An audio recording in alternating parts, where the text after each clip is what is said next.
নমস্কার, গোল table football পডকাস্টের বৈঠকি আড্ডায় আপনাদের সবাইকে স্বাগত। আমি গৌরব, আমার সাথে ডিজে। আমরা আজ আলোচনা করব recently concluded India versus Afghanistan, যে ওয়ার্ল্ড কাপ কোয়ালিফায়ার ম্যাচটা হলো। আমরা সবাই দেখেছি ম্যাচটা, এটা গোললেস ড্র। এই খেলা দেখে কতটা ভালো লেগেছে থেকেও বেশি ইম্পর্টেন্ট কতটা হতাশ হয়েছি আমরা। কারণ আমরা সবাই খেলা দেখতে বসেছিলাম অনেকটা আশা নিয়ে। এশিয়ান কাপে একটা খারাপ পারফরমেন্স, সেই পারফরমেন্স থেকে ইন্ডিয়া টিম বেরিয়ে আসতে পারে কিনা সেটা আমাদের সবার দেখার বিষয় ছিল। সেই আসার জায়গা থেকে কি মনে হয়?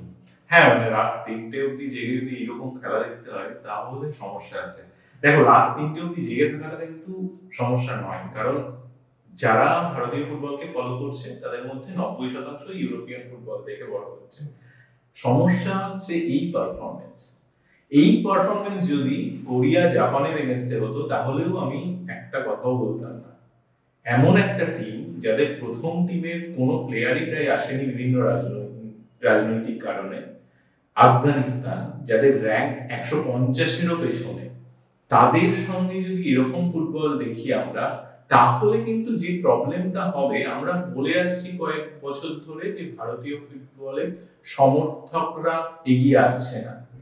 এই ফুটবল দেখার পরে তো সমর্থকরা এগিয়ে আসবে না। যারা এসেছিল, আমি কিন্তু এটা বিশ্বাস করতে রাজি নই এই মুহূর্তে ভারতীয় ফুটবলের পেছনে সমর্থন নেই।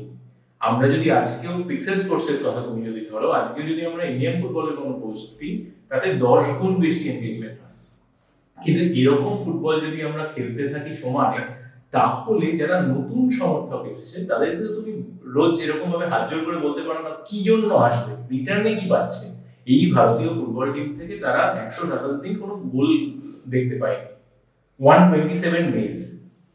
তার মধ্যে আমরা অস্ট্রেলিয়ার সাথে খেলেছি, যেটা আমরা নিজেরা বলেছি যেটা একটা ভালো পারফরমেন্স ছিল এশিয়ান কাপে, কারণ অস্ট্রেলিয়ার এগেনস্টে তুমি একটা গ্রিড দেখিয়েছিলে, একটা রেজিলিয়েন্স দেখিয়েছিলে।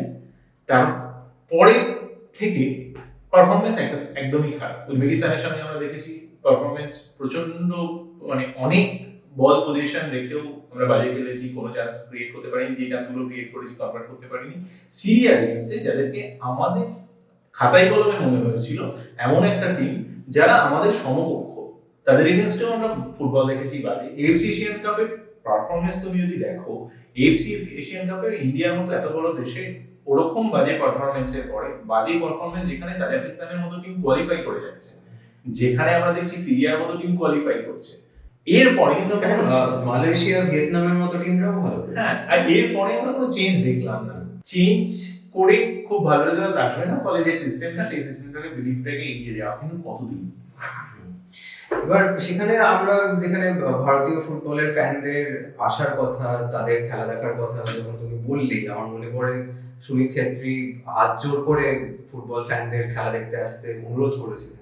সেখানে তারপরের থেকে গত ৪-৫ বছরে যদি আমরা দেখি, আমাদের ক্যাপ্টেনের কথায় কিন্তু মানুষ সাড়া দিয়েছে। না, একেবারেই সাড়া দিয়েছে। এবং মানুষ দলে দলে খেলা দেখতে আসে, সেটা দেশে হোক দেশের বাইরে হোক। এশিয়ান কাপের সময় আমরা দেখেছি। এগুলো তো হতাশার জায়গা, কিন্তু আমরা খেলার অ্যানালিসিসে যদি ফিরে আসি, কারণ হতাশাটা তো সেইখান থেকেই আসছে। টিম সিলেকশনের দিকে আমি প্রথমে একটু ফোকাস করব।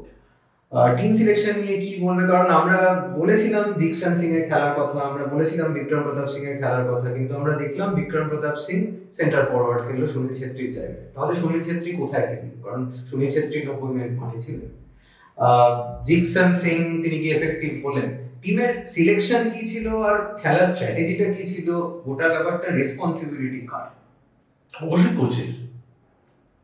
খেলা স্ট্র্যাটেজি বা ফরমেশন কি হবে সেটা কোচ ঠিক করে, সেটা কোনো প্লেয়ার ঠিক করে না। এই পারফরমেন্সের জন্য প্রত্যেকটা প্লেয়ারকে রেসপন্সিবিলিটি নিতে হবে এই খারাপ পারফরমেন্সের জন্য। কিন্তু কোন টিম নামছে মাঠে, কি ফরমেশনে ইন্ডিয়া খেলবে, সেটা তো কোচ ছাড়া আর কেউ ঠিক করছে না। তুমি স্বর্ণাবহার তথাগত ম্যাচের পরেই আলোচনা করেছে এই নিয়ে আমাদের আগের এপিসোডে, তাও আমি কয়েকটা কথা বলতে চাই, যেহেতু এটা প্রিভিউ প্লাস রিভিউ। যে টিমটা নামলো সেই টিমের লাইন আপে তুমি যদি দেখো, বিক্রম প্রতাপ সিং আর সুনীল ছেত্রী একসাথে খেলছে, তাহলে আমরা কি ধরবো? আমরা ধরবো সুনীল ছেত্রী নাম্বার 10 পজিশনে খেলবে, বিক্রম প্রতাপ সিং নাম্বার 9-এ খেলবে। কিন্তু সুনীল ছেত্রী এই বয়সে কি নাম্বার 10-এ খেলার মতো লোড নিতে সক্ষম? সেটা খুব গুরুত্বপূর্ণ। সেটা কি তার সেই প্রত্যাশাটা কি তার থেকে আমরা করতে পারি? তার থেকে তো আমি বলবো সুনীল ছেত্রীকে নিজের পজিশনটা দেওয়া হোক, তাকে এক হাফ খেলিয়ে যদি বিক্রম প্রদাস সিংকে আমরা এক হাফ খেলাই, কারণ সুনীল ছেত্রী এই মুহূর্তে 90 মিনিট খেলার জায়গাতে কি আছে? এই প্রশ্নগুলো তো আসবে, আর এই প্রশ্নগুলোর উত্তর আমরা সাধারণ সমর্থক হিসেবে করতে পারি। এই প্রশ্নগুলোর উত্তর তো একমাত্র আমাদের কোচ দিতে পারবে। তিনি করছেনটা কি আমার প্রশ্ন, আমার একেবারে, কারণ তুমি ফরমেশন দেখে, তুমি স্টার্টিং লাইন আপ দেখে আমরা নিজেদের মধ্যে আলোচনা করছি যে মিডফিল্ড কোথায় ভারতের এই ফরমেশনে, সেটা যদি কোচ না বুঝতে পারেন তাহলে তো একেবারে বেসিকেই প্রবলেম আছে। হ্যাঁ, এর বাইরে আমি কিছু বলতে পারছি না। এটা আমি নিজের অস্বীকার করতে পারছি না, কারণ খেলার সময় আমাদের কথা হচ্ছিল, সেখানে আমরা মজা করে নিজেদের মধ্যে বলছিলাম যে দেখে মনে হচ্ছে 3টে টিম খেলছে, একটা আফগানিস্তান টিম, একটা ইন্ডিয়া টিমের ডিফেন্স, একটা ইন্ডিয়া টিমের অ্যাটাক। না, তুমি যদি ফরমেশনটা দেখো স্ট্রেটে, ওপরে সুনীল ছেত্রী আর বিক্রম প্রদাস সিং, একদিকে মানপ্রীত, একদিকে শান্তি, জিকসন আর আপুইয়া দুজনকে রেখেছে হোল্ডিং মিডফিল্ডার হিসেবে। সুনীল ছেত্রী যদি না নামে তাহলে তো এখানে একটা বিগ গ্যাপ। এই গ্যাপটার কথাই আমরা আলোচনা করলাম ম্যাচের আগে, আর এইটাই আমরা কিন্তু ম্যাচেও দেখতে পেলাম। মাঝমাঠ বলে কিছু নেই, শুধু উইংয়ে খেলা হচ্ছে, ফরওয়ার্ডে খেলা হচ্ছে, ডিফেন্সে খেলা হচ্ছে। তারপরেও আমার মানে নিখিল পূজারি আর আকাশ মিশ্রের উপরে সম্মান রয়েছে, এবং আমি তাদের ক্রেডিবিলিটি, আমি তাদের পারফরমেন্স বা তাদের এবিলিটির উপরে একটু সন্দেহ প্রকাশ করছি না, কিন্তু পুরো ম্যাচে নিখিল পূজারি আর আকাশ মিশ্রের জন্য একটা প্রস্তুত আমি দেখি না, এবং চেষ্টাগুলো সব ইনএফেক্টিভ। তারা যদি ফুলব্যাক খেলে, নিখিল পূজারির দায়িত্ব বলটা মাঠের বাইরে বের করে দেওয়া। ফুলব্যাক হিসেবে আজকে মডার্ন ডে ফুটবলে ফুলব্যাক হিসেবে নিখিল পূজারির যে দায়িত্ব, সেটা কি তারা পালন করছে? তাদের কি সেই ইনস্ট্রাকশনটা দেয়া হচ্ছে? আমি জানি না, কারণ ক্লাব ফুটবলে তো আকাশ মিশ্রকে আমি সবসময় দেখি সে ছাত্রের সঙ্গে একদম ওপরে চলে গেছে, যখন মুম্বাই সিটিএফসি তে খেলা বা বিপিনের সাথে বা বিক্রম প্রতাপ সিং এর সাথে, বা এই বছর আগের বছরেই আমরা দেখেছি নিখিল পূজারির সাথে ছাত্রের একটা অপূর্ব কম্বিনেশন প্লে, যেটা ইন্ডিয়া টিমের খেলায় আমরা বারবার দেখেছি। সেটা এখন কেন দেখতে পাচ্ছি? সেটা তো আরো বেশি করে দেখবো আফগানিস্তানের মতো টিমের সাথে। একদম, মানে এই আফগানিস্তান টিমকে যদি ইন্ডিয়ার এই যে খেলোয়াড়রা খেলে, যাদেরকে আমরা প্রত্যেক দিন, তুমি বলতে পারো ইন্ডিয়ান সুপার লিগের কোয়ালিটি অত ভালো নয়, কিন্তু আমি এটা মানতে রাজি নই, এই প্লেয়ার গুলো খারাপ। যে দর্শকরা জানেন না, আমি তাদের জন্য বলে দিতে চাই যে আফগানিস্তান টিমের স্টার্টিং যে স্কোয়াড, তার 15 জন আনঅ্যাভেলেবল ছিল ম্যাচটার জন্য, নানা রকম রাজনৈতিক কারণে। আমরা সবাই জানি আফগানিস্তানের একটা রাজনৈতিক পরিস্থিতি। সেই টিমকে আমরা শুধু যে গোল দিতে পারিনি তা নয়, খুব একটা গোল দেওয়ার মতো পরিস্থিতিও তৈরি করতে পারি না, কয়েকটা সুযোগ তৈরি হয়েছে, সেগুলোকে আমি ওপেন নেট বা ওপেন চান্স বলবো না। মানবীরের ফার্স্ট হাফে একটা চান্স হয়েছে, বিক্রম প্রতাপ সিং এর একটা চান্স ছিল, শুভাশিস এসে ব্রেন্ডন নামার পরে, ব্রেন্ডন যদি নামলো তার মানে ব্রেন্ডন সুস্থ। ব্রেন্ডন যদি সুস্থ থাকে তাহলে কেন ব্রেন্ডন খেলছে না যখন সাহাল ইনজিওর্ড? আমি যদি ধরে নিচ্ছি ব্রেন্ডনও ইনজিওর্ড, সাহালও ইনজিওর্ড, তাহলে এরকম মিডফিল্ডে গ্যাপটা যাতে না থাকে, তাহলে সেখানে তো থাপার মতো একটা অপশন রয়েছে, তাহলে আমরা থাপাকে খেলাবো। বা আমরা এর আগেও দেখেছি যে মহেশকে নানা রকম পজিশনে ব্যবহার করা হয়েছে। মহেশ রিসেন্টলি ইস্ট বেঙ্গলের হয়ে মাঝমাঠ কন্ট্রোল করার মতো জায়গায় খেলেছে, সেখানে ইগর স্টিমাচও কিন্তু মহেশকে খেলিয়েছে সেই জায়গায়। তো তাহলে মহেশ নয় কেন? বা মাঝমাঠটাকে সচল রাখার জন্য একটা অপশন কেন আনা হলো না? এই প্রশ্নটার সাথে সাথে তাহলে আমরা একটু ভাবার চেষ্টা করি, কারণ দুদিন পরেই আমাদের আবার ম্যাচ আছে একই টিমের বিরুদ্ধে। তাহলে কি করা উচিত ছিল, অথবা কি করা উচিত? কি করা উচিত আমি আমরা নিজেদের মধ্যে আলোচনা করতে পারি, জানি না সেটা এক্সিকিউট করবেন কিনা, কখনোই তো দেখি না সেরকম কিছু করতে ঠিকঠাক। আর একটা কারণ, আর একটা হচ্ছে যদি এরপরে ম্যাচটা না জিততে পারি আমরা, তাহলে আমার মনে হয় বন্ধ করে দিই, আর খেলে লাভ নেই। ম্যাচ আফগানিস্তানের সাথে যদি না জিতছে, এবং এই আফগানিস্তানের, তাহলে আর খেলে লাভ নেই। মানে আমাকে খুব হার্শ শোনাচ্ছে, কিন্তু তুমি জানো বা আমি তোমাকে দেখছি, আমরা কিন্তু কয়েক বছর ধরে ইন্ডিয়ান ফুটবলের জন্য সমানে গলা কাটাচ্ছি নিজেদের পরিসরে, স্বল্প পরিসরে। আমরা কিন্তু লোকজনকে বলছি যে ইন্ডিয়ান ফুটবলকে দেখো, শুধু ইউরোপিয়ান ফুটবল দেখলে হবে না, কারণ ইউরোপিয়ান ফুটবল তো দেখবেই, কারণ ওটা অনেক ভালো ফুটবল হয়, কিন্তু তারপরেও ইন্ডিয়ান ফুটবল দেখো, ইন্ডিয়ান ফুটবলে একটু সময় দাও। কিন্তু আর তো আমরাও বলার মতো জায়গাটা নেই, সত্যি কথা বলছি। তারপরে এই আমাকে তো উদাহরণ দেবে কি খেলা দেখবো যেখানে তোমরা আফগানিস্তানের সাথে এরকম ভাবে একটা পারফরমেন্স দিচ্ছ, যেখানে কোনো রকম আমি তো মানে কোনো রকম প্রচেষ্টাই দেখলাম না পুরো ম্যাচে। এখানে দাঁড়িয়ে একটা প্রশ্ন আমাদের করতেই হয়, যারা আমরা ভারতীয় ফুটবল ফলো করছি। ইগর স্টিমাচ 5 বছর হতে চললো ভারতীয় টিমের কোচ। তাহলে স্টিমাচ কি ধরনের কোচ, যেখানে 5 বছর ধরে উনি খেলা দেখছেন? যখন ওনার পজিশন সিকিউর ছিল, আমরা দেখেছি যে উনি আইএসএল অথবা আই লিগের প্রায় কোনো ম্যাচই দেখতে আসতেন না। এশিয়ান কাপের পর ওনার জায়গাটা ভারতীয় ফুটবলে টালমাটাল। এআইএফএফ হয়তো ওনাকে আলটিমেটাম দিয়েছে, পরবর্তী রাউন্ডে যদি যেতে না পারেন ওয়ার্ল্ড কাপ কোয়ালিফায়ারে তাহলে ওনার চাকরি যাবে, সেটা ফর শিওর। সেখানে দাঁড়িয়ে এখন হঠাৎ করে আমরা দেখছি উনি আই লিগের একটা দুটো ম্যাচ দেখতে আসছেন, যেগুলো খুব বেশি ইম্পর্টেন্ট ম্যাচ নয়। সুতরাং উনি কি, যেটাকে আমরা ময়দানি ভাষায় বলি, গ্যালারি খেলতেই বেশি পছন্দ করেন? মানে সেটা কি খেলায় ট্রান্সলেট হচ্ছে? ইগর স্টিমাচ কি ধরনের কোচ উনি? জানি না, আমার কাছে কোনো ব্যাখ্যা নেই। একটা দেশের কোচ যে ইন্ডিয়ান সুপার লিগের প্রত্যেকটা ম্যাচ দেখতে আসেন, যেখানে আমরা সমস্ত বাইরের দেশের কোচদেরও দেখি তারা নিজেদের ডোমেস্টিক লিগে প্রত্যেকটা ম্যাচ দেখে, কারণ সেখানেই তো তুমি তোমার প্লেয়ারকে দেখতে পাবে কেমন খেলছে। তুমি তোমার একটা কোচ টিম বানাচ্ছ, সেটা আমি বুঝতে পারছি, তারপরে কারেন্ট পারফরমেন্সটা তো খুবই গুরুত্বপূর্ণ। সেইটা তুমি যদি না জানো, ইগর স্টিমাচ যে ম্যাচগুলো দেখতে এলেন আই লিগে, আমি কাউকে ছোট না করেই বলছি, সেই ম্যাচগুলো না দেখলেও চলতো। কিন্তু ইগর স্টিমাচকে তো বেশি করে Mohun Bagan, east Bengal, Mumbai city FC, Hyderabad FC, Odisha FC বা বাকি আইএসএল ক্লাবগুলো যেখান থেকে তিনি সমানে প্লেয়ার নিচ্ছেন, তিনি আই লিগ থেকে কোনো প্লেয়ার নেন না। এই নিয়ে আমরা আগেও কথা বলেছি, তিনি আই লিগের কোনো প্লেয়ারকেই সিলেক্ট করেন না। তাহলে আই লিগের ম্যাচ দেখে তো কোনো লাভ নেই।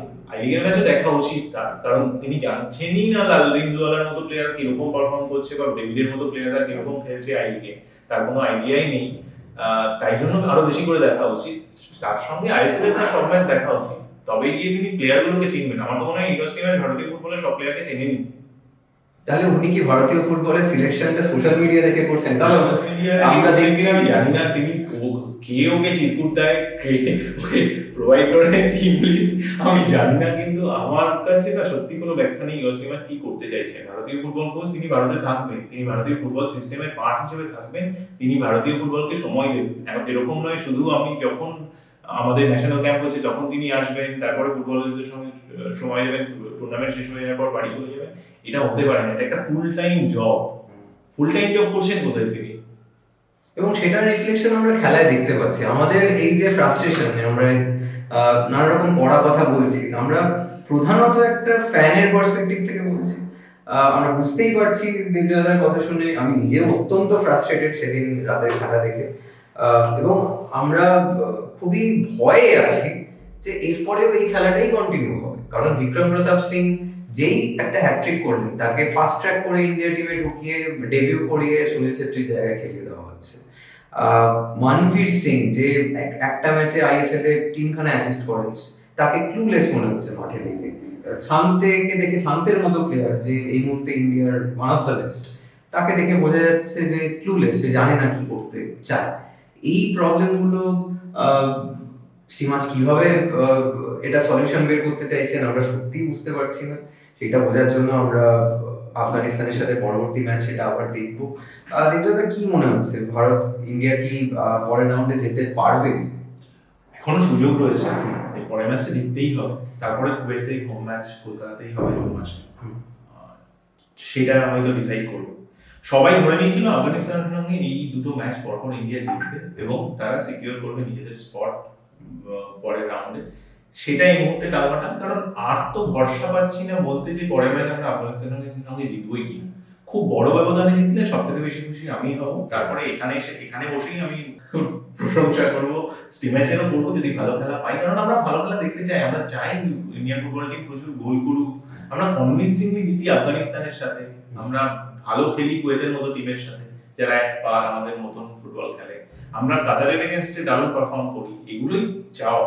তবে তুমি যে প্রশ্নটা করেছিলে আমাকে অনেক আগে, তার মধ্যে আমি অনেক কিছু বলেছি, সেটা হচ্ছে কি করবো পরের ম্যাচে। দেখো 4-3-3 এটা হচ্ছে স্টিমাচের ট্র্যাডিশনাল ফরমেশন, 4-3-3 ফলো করো, মিডফিল্ডটাকে আর একটু জমাট দেখা, একজন অ্যাটাকিং মিডফিল্ডার থাকুক যে কিনা ফরওয়ার্ডকে পাস দেবে, যেটা আগের দিন মিসিং ছিল একেবারেই। আপুইয়া আরেকটু ওপর থেকে কন্ট্রোল করুক, আপুইয়াকে আমরা বেশিরভাগ সময় দেখছি ভেকে আর আনোয়ার আলী মাঝে চলে যেতে, হুম। জিকসন যেখানে রয়েছে সেখানে দুজনেই একদম ডিপে চলে গেলে খেলাটা আর এগোচ্ছে না ওখান থেকে। আপিয়া আর একটু ফরওয়ার্ড যাক, আর একজন মিডফিল্ডার, সেটা থাপা হতে পারে, সেটা ব্র্যান্ডন হতে পারে। আমার মতে ব্র্যান্ডনই হওয়া উচিত, কারণ ব্র্যান্ডন নামার পরে আমরা দেখছিলাম যে কিছু কিছু মুহূর্ত তৈরি হচ্ছিল। সাহালকে নিয়ে কোনো আপডেট আছে? সাহাল এই মুহূর্তে 2 সপ্তাহ বাইরে চলে গেছে, ফলে সাহাল নেই পরের ম্যাচে। ব্রেন্ডন খেললে যেটা আমরা দেখতে পাচ্ছিলাম যে ওই ফরওয়ার্ড পাস গুলো আসছিল, যেটা ফার্স্ট হাফে আমরা একেবারেই দেখতে পাচ্ছিলাম না। ফলে ব্র্যান্ডন যদি ইনজিওর না থাকে তাহলে ব্র্যান্ডনকে প্রথম থেকে খেলানো হোক। এই টিমে ব্র্যান্ডনের মতো একটা প্লেয়ারের প্রয়োজন রয়েছে, নাম্বার 10। আর ওপরে সুনীল ছেত্রী খেলতে পারে, তারপরে বিক্রম প্রতাপ সিং সাব হতে পারে, বা বিক্রম প্রতাপ সিং শুরু করতে পারে, সুনীল ছেত্রী সাব হতে পারে। উইংয়ে এই মুহূর্তে আমার মনে হয় কোলাসর, মহেশের যা ফর্ম, তারাও খেলতে পারে। সুতরাং আমরা দেখে নিতে চাই পরের ম্যাচে কি হয়। আমরা নজর রাখবো ইন্ডিয়ার ম্যাচের দিকে। আপনারাও দেখুন, আপনারা সবাই দেখছেন, আমরা জানি, আমরা সোশ্যাল মিডিয়ার রেসপন্সে বুঝতে পারছি যে ভারতীয় ফুটবলের পাশে সত্যিই ফ্যানরা দাঁড়াচ্ছে। আমরা সবাই অধীর আগ্রহে অপেক্ষা করে আছি। গুয়াহাটি যারা যেতে পারবেন তারা যান, আর তাছাড়া সবাই ফলো করুন, আমরাও ফলো করব। খেলার রিভিউ নিয়ে আমরা ফিরে আসবো ইমিডিয়েটলি। খেলার পরেই আমাদের রিভিউ আসবে এবং তারপরে অবশ্যই ডিটেইল একটা অ্যানালিসিস আসবে। আপনারা সবাই ফলো করুন গোল টেবিল ফুটবল পডকাস্ট। আমরা শেষ করছি না, প্রেডিকশনটা ফলো করি। তুমি তোমার প্রেডিকশনটা দাও, প্রেডিক্টেড লাইনআপটা বলো। ও আচ্ছা, প্রেডিক্টেড লাইনআপ আমার মনে হয় যে আগের ম্যাচে আমি যে প্রেডিক্টেড লাইনআপ বলেছিলাম তার সাথে আমার প্রেডিকশন, এখন আসলে প্রেডিকশন আর রিয়ালিটির মধ্যে অনেকটা গ্যাপ হয়ে যাচ্ছে। প্রেডিকশন বলতে আমি যেটা চাই আমি সেটা করতে পারি, হ্যাঁ, আমি সেটাই বলছি। আমি জানি না ইগস্টিমাস সেটা কোনটা ফলো করবে। আমার মনে হয় যে এখনো, আগের দিনও আমি গুরপ্রীতের যা পারফরমেন্স দেখলাম, যদিও গুরপ্রীতকে খুব বেশি কিছু করতে হয়নি, কিন্তু ক্লিয়ারেন্সে নানা রকম জায়গায় আমি মনে হয়েছে গুরপ্রীতের মধ্যে একটু জং দেখতে পাচ্ছি। আমার মনে হয় বিশাল কাইতকে খেলানো উচিত। বিশাল কাইতের সামনে অবশ্যই ডিফেন্সে থাকবে আনোয়ার আলী এবং শুভাশিস। আমি এখন যদিও রাহুল ভেকে আগের দিন অসাধারণ পারফরমেন্স, ভালো খুব ভালো ভালো পারফরমেন্স। পারফরমেন্স, রাহুল কিছু দারুণ দারুণ পাসও শিখে। হ্যাঁ, সেক্ষেত্রে মানে ইন্টারসেপশন গুলো ভালো। আমি চাইছি শুভাশিস আসুক, শুভাশিস আসুক, তার সাথে হয় রাহুল বেকে অথবা আনোয়ার আলী খেলবে। এবার আমার প্রেডিকশন শুভাশিস এবং আনোয়ার আলী। ডান দিক বাঁ দিকে নিখিল পূজারি, আকাশ মিশ্রা। মাঝ মাঠে দুটো আমার মনে হয় জিকসন বা আপুইয়া যে কোনো একজনকে খেলানো হোক, এবং তার সাথে হয় ব্র্যান্ডন অথবা অনিরুদ্ধ থাপা, কাউকে একটা নামানো হোক, অথবা মহেশকে নামালেও অসুবিধা নেই, কিন্তু দুজনকে একসাথে নয়, জিকসন এবং আপুইয়ার মধ্যে একজন। এবং আমার এক্ষেত্রে আপুইয়ার দিকে আমি ঝুঁকে আছি। আমার প্রেডিকশন আপুইয়া, এবং আপুইয়ার সাথে হয়তো ব্র্যান্ডন শুরু করতে পারে এই ম্যাচটা। আর সামনে দুদিকে ছানতে এবং মানভীরের জায়গায় আমার মনে হয় লিস্টান কোলাসোকে স্টার্ট করানোর সময় এসেছে। মানভীর, লিস্টান কোলাসো এবং ছানতে, এবং তাছাড়া সুনীল ছেত্রী আর বিক্রম প্রতাপ সিংকে একসাথে খেলানোর কোনো মানে হয় না। সুনীল ছেত্রী সামনে খেলবে, তার পিছনে হয়তো মহেশ খেলবে। এটা আমার প্রেডিকশন। আচ্ছা, আমি বলি।